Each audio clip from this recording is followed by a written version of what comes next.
નમસ્કાર ગુજરાત, આપની સાથે હું છું પિનલગીરી ગોસ્વામી। સૌથી મોટા સમાચારમાં વાત કરીશું કિસાન યોજનાનો લાભ આ ખેડૂતોને નહીં મળે।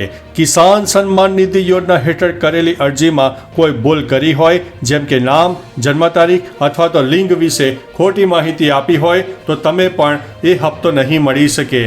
કેન્દ્ર સરકારે સમયાંતરે લાભાર્થીઓની યાદીની સમીક્ષા કરે છે। જો કોઈ કારણસર તમારું નામ યાદીમાંથી કાઢી નાખવામાં આવે છે તો તમારા ખાતામાં પૈસા આવશે નહીં। KYC પૂર્ણ કરવાની સાથે બેંક ખાતાનો આધાર સાથે લિંક કરાવવું જરૂરી છે, નહીં તો હપ્તો જમા થશે નહીં।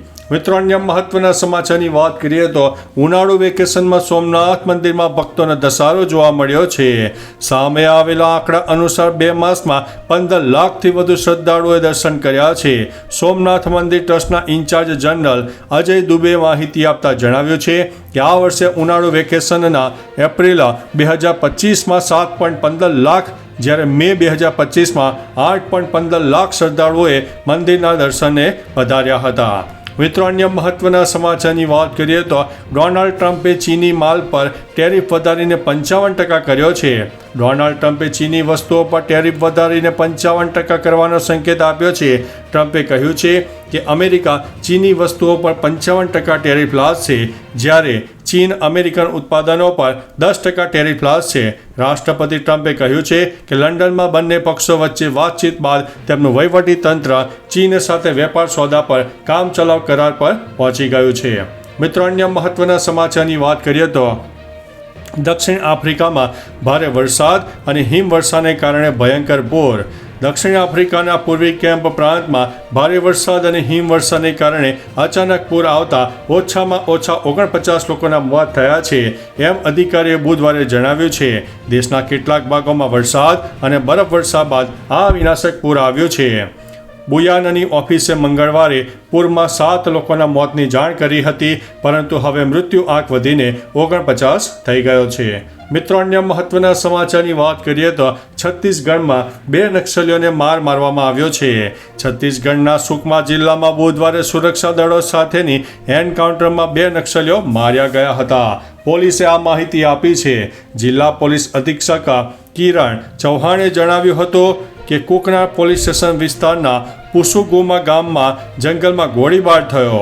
તેમણે કહ્યું કે નક્સલીઓની હાજરી અંગેની ગુપ્ત માહિતીના આધારે પોલીસના DRG અને કુકના પોલીસ ટીમ દ્વારા સવારે સર્ચ ઓપરેશન શરૂ કરવામાં આવ્યું હતું। મિત્રો, અન્ય મહત્વના સમાચારની વાત કરીએ તો વિશ્વની સૌથી લાંબી નદી જે નાઇલ નદી છે। વિશ્વની સૌથી લાંબી નદી જે નાઇલ નદી આફ્રિકા ખંડમાં વહે છે, તેની લંબાઈ આશરે 6,650 કિલોમીટર છે અને તે 10થી વધુ દેશોમાંથી પસાર થાય છે, જેમાં ઇજિપ્ત અને સુદાન મુખ્ય છે। પ્રાચીન સંસ્કૃતિઓ માટે તે જીવનરેખા સમાન હતી અને આજે પણ તે લાખો લોકો માટે પાણી અને આજીવિકાનો સ્ત્રોત છે। મિત્રો, અન્ય મહત્વના સમાચારની વાત કરીએ તો UPI ટ્રાન્ઝેક્શન પર કોઈ ચાર્જ નહીં લાગે। UPIથી ટ્રાન્ઝેક્શન કરવા પર કોઈ પણ પ્રકારનો ચાર્જ નહીં લાગે। નાણાં મંત્રાલયે બુધવારે UPI ટ્રાન્ઝેક્શન પર ચાર્જ લગાવવાના સમાચારોને ભ્રામક અને પાયાવિહોણા ગણાવ્યા છે। મંત્રાલયે કહ્યું છે કે આવા પાયાવિહોણા અને સનસનાટીભર્યા સમાચારો લોકોમાં ભય અને શંકા પેદા કરે છે। કેટલાક મીડિયા રિપોર્ટમાં દાવો કરવામાં આવ્યો છે કે દુકાનદારોને 3,000થી વધુના UPI ટ્રાન્ઝેક્શન પર ચાર્જ ચૂકવવો પડી શકે છે। મિત્રો, અન્ય મહત્વના સમાચારની વાત કરીએ તો ખાવાનું તેલ સસ્તું થશે, સરકારે કરી મોટી જાહેરાત। ખાદ્ય તેલના ભાવમાં મોટો ઘટાડો થવાની સંભાવના છે। સરકારે મોટો નિર્ણય લેતા કાચા ખાદ્ય તેલ પરની બેઝિક કસ્ટમ ડ્યુટી 12.5થી ઘટાડીને 2.5% કરી દીધી છે। આમાં કાચું પામ તેલ, સૂર્યમુખી તેલ, સોયાબીન તેલનો સમાવેશ થાય છે। આ પગલું ખાદ્ય તેલોની કિંમતોને નિયંત્રિત કરવા અને ગ્રાહકોને રાહત આપવા માટે લેવામાં આવ્યું છે।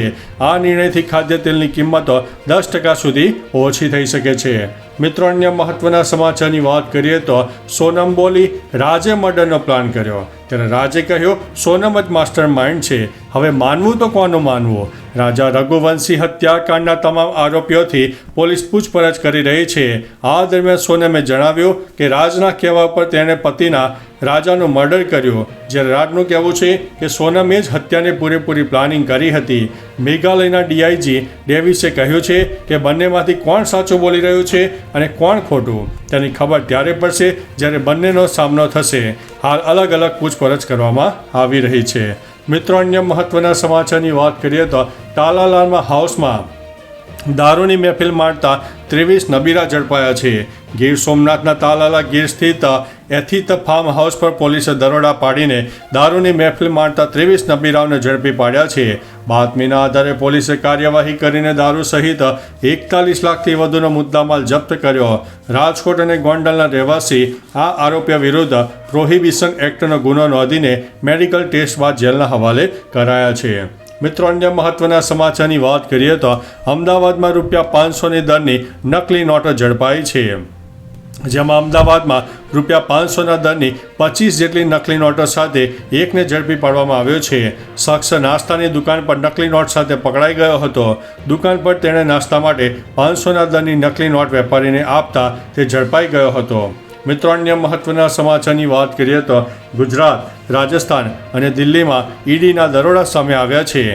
ગુજરાત, રાજસ્થાન અને દિલ્હીમાં ગુરુવારે સવારે લગભગ 24 સ્થળો પર ઈડીની ટીમે દરોડા પાડ્યા હતા. તપાસ એજન્સીના સૂત્રોના જણાવ્યા અનુસાર આ લગભગ 2700 કરોડના મની લોન્ડરિંગનો મામલો છે. અમદાવાદ, દિલ્હી અને રાજસ્થાનના સિકર, જયપુર, જોધપુર, ઝુંઝુનમાં આ કાર્યવાહી ચાલી રહી છે. પ્રાપ્ત માહિતી મુજબ આ દરોડા નેક્સા એવરગ્રીન નામના પ્રોજેક્ટમાં આચરવામાં આવેલી છેતરપિંડીને લઈને છે. મિત્રો, અન્ય મહત્વના સમાચારની વાત કરીએ તો દેશમાં કોરોનાના એક્ટિવ કેસ 7,000ને પાર, 74 લોકોના થયા છે મોત. દેશમાં કોરોનાનો નવો વેરિયન્ટ ઝડપથી ફેલાઈ રહ્યો છે, જેના કારણે 30 રાજ્યો, કેન્દ્રશાસિત પ્રદેશોમાં સક્રિય કેસોની સંખ્યા 7,121 ઉપર પહોંચી ગઈ છે. દરરોજ સરેરાશ 400 નવા કેસ નોંધાઈ રહ્યા છે. એક અઠવાડિયામાં 30 અને નવા વેરિયન્ટથી કુલ 74 લોકોના મોત થયા છે. કેરળમાં સૌથી વધુ 2223 કેસ અને કેરળ અને મહારાષ્ટ્રમાં 19 લોકોના મોત થયા છે.